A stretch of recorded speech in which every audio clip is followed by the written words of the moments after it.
Hey everyone, in this video I'm going to show you how to create clean and professional graphic design portfolio by using new Affinity by Canva. And the best part is it's completely free to use. I've also included free template for you. You can download it from the link added in the description. We'll go through everything step by step, including the main title slide, about me section, showcasing our design projects, and finally a clean end slide. Before getting started, a quick tip from my experience. If you're applying for a graphic design job, having a unique portfolio like this can really help you to stand out of the crowd. But along with that, learning a right skill from the right platform is just as important. That's why I recommend checking out this class on Skillshare. It helps you understand how to think like a graphic designer and walks you through the complete design process. Honestly, learning from industry professionals will give you a different perspective and tons of confidence. The classes are very clean and straight to the point, kind of like how I try to keep my videos simple and easy to follow. Plus, you get practical assignments, which really helps you to improve faster. Skillshare has tons of classes which would help you to build a strong foundation as a creative designer. Skillshare is the best place to learn creative skill or pick up a new hobby. If you're looking to reconnect with your creativity or maybe avoid brain rot, Skillshare is where humans come to learn from other humans. You can find the link in the description or scan the QR code shown on the screen to access directly. The first 500 people to use my link will get 1 month free trial of Skillshare. Alright, now let's dive into Affinity and start designing our portfolio. So when you open the downloaded file, it would look something like this. What I'm going to do is I'm going to recreate the whole design on the right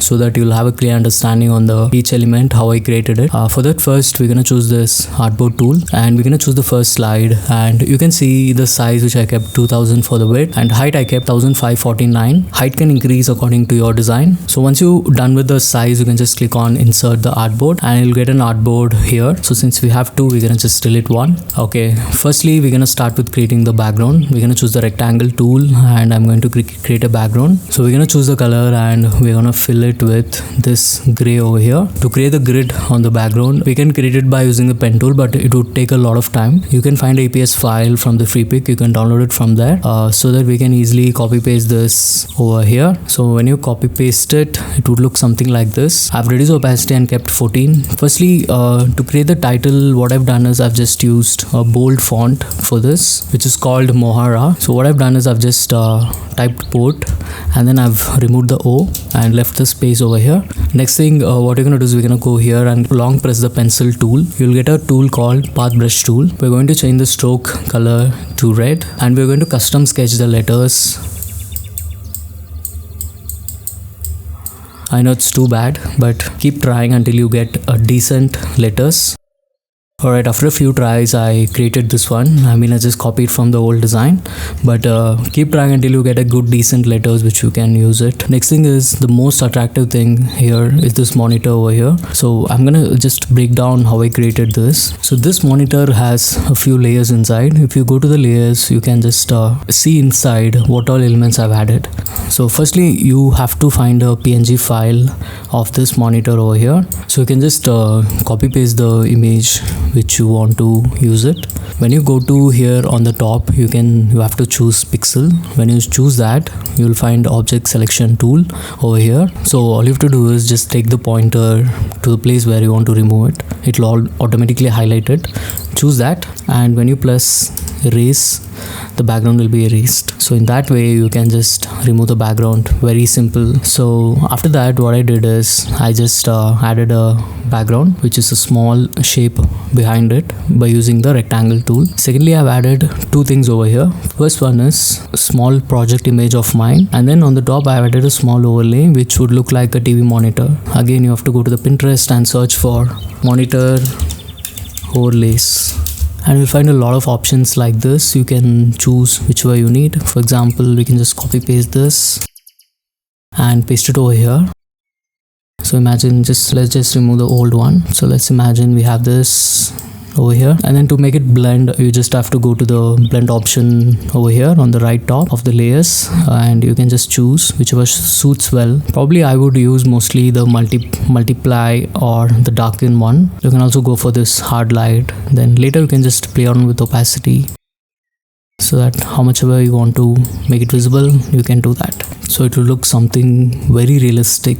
And then I've added a small text inside to give that detail. Okay, now you can see the small detailed text I've added on the top. One is with graphic and design, and then I've added a here. For this font which I've used is called Pixel Pearl. You can find it online for free. And then another detail on the top I've added just to fill the gap and give more detail over there. And then you can see I've added small elements around it. For example, this tools icon, which again you can find it in the free pick, or you can just use download file which I've created. Even this toolbar I've just screenshot from here, so we're gonna place that as well.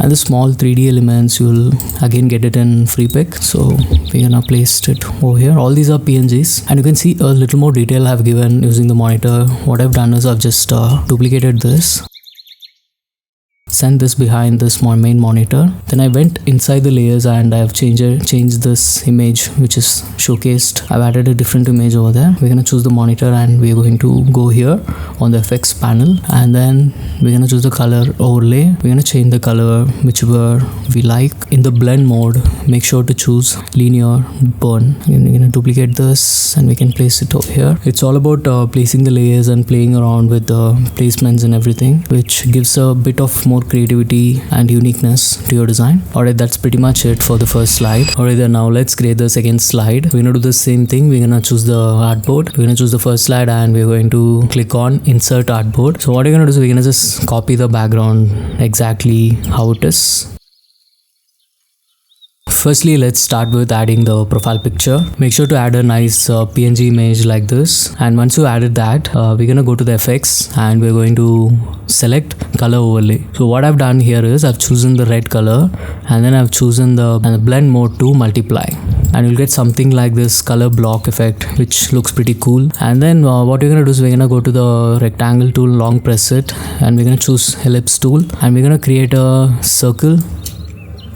Let's turn the fill to red again and then choose that, and let's remove the stroke. You can go on the right and click this none to remove the stroke, and then choose a circle and send it behind the image, something like this, which gives a pretty good depth to it and also blends well with the image. Now what we're gonna do is we're gonna choose the same path brush tool and we're going to change the stroke to white. We're gonna create a small doodle type effects to give make it more fun and interesting. Okay, firstly we're gonna reduce the stroke size, so we can go on the top and you can just reduce it. So we're gonna create two lines like this, and then on the left, to give a balance to it, we're gonna create a waved line, something like this, and we're gonna choose the brush tool again. And what I'm gonna do here is we're gonna add a small bubble type effect,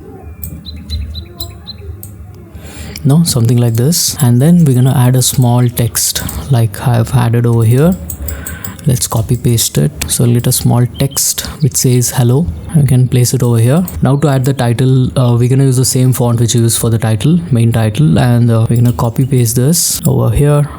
Same brush stroke effect for the text which we tried for the main title. You can again try it with your name. So we're gonna place that as well, just like a small overlap. And most importantly, create a small description about yours. You can find it not sure what to write, you can just use ChatGPT's help. Write maybe 5-6 lines about yourself. You can see I've just created a small rectangle and added another tiny rectangles on all 4 corners, which looks interesting. And what we're gonna do is we're gonna just duplicate this rectangle and we're going to place it something like this, and we're gonna increase it. Here you can see this is the same tool which I've used on the first slide, so we're gonna just place it inside this, so it looks a bit interesting and fun. So we're gonna copy this element from the first slide and we're gonna paste it over here, something like this. And same thing, how we use this brush to create the doodles, we're gonna create the same thing over here. We're gonna add a small doodle like this, and let's copy the text by holding Alt, and we're gonna type skills. And that's pretty much it for the second slide. Now let's move to the next slide. Now let's move to the third slide. We're gonna do the same thing, go choose the artboard, and then you just have to click insert artboard, and we're going to paste it below this. Let's copy the background again.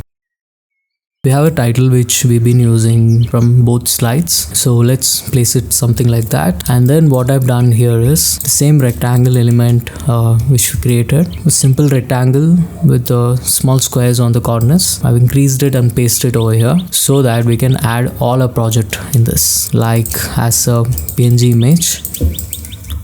You can just place it randomly, place a single project, or you can place multiple images like this, collage. And also you can see what I've done here is I've used the same technique where we're just saying what is this project is about.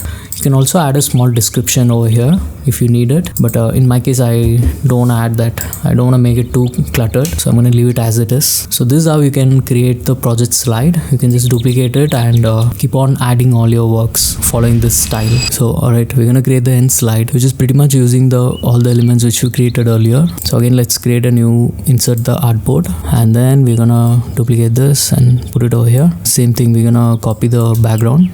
We're gonna use the same title which we've been using. And then here's a title which I always put it in my portfolio. It just talks about the skills we are good at.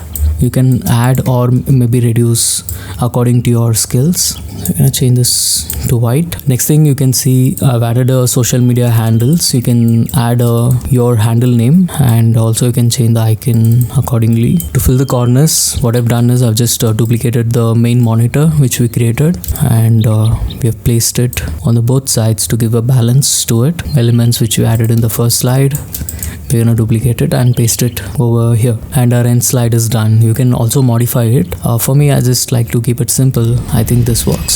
Alright, that's it for this video. Don't forget to grab the free template from the description, and also check out the Skillshare class linked below if you want to level up your design skills. Thanks for watching, and I'll see you in the next one.